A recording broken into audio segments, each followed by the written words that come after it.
ɓalli mum waylora ko wowani wonnude e ndiyam o wayno nebam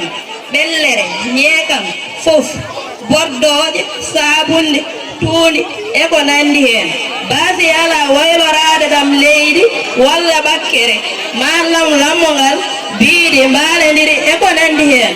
keeron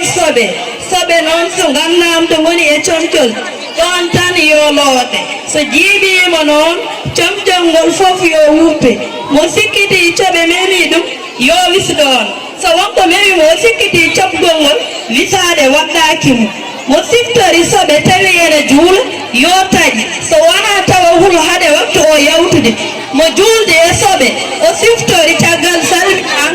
yo fillo haade waktu o yawtude daroji mi salmini kala ɓennuɗi a yakkode l'islam diine l'islam dosde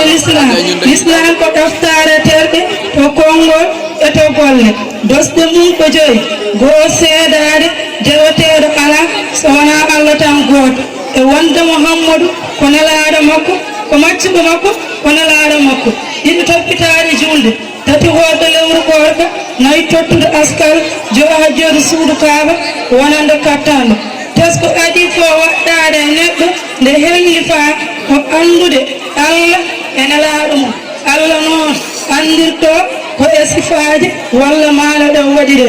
rewi hen ko andude no moƴƴinirta farillaji ɗoɗɗiɗo ɗum ko wayno ñawoje julde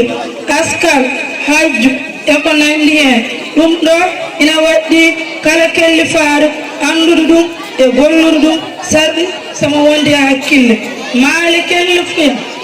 kelli fuyo ko wattude maniyade fuɗde leeɓi wofde labire ana leeɓi less wuddu heɓde duuɓi 16 walla wattude fiilade ma ƴettude reedu ɗeɗo gueɗe kala hen ngel jomum dañi helli faam on jaara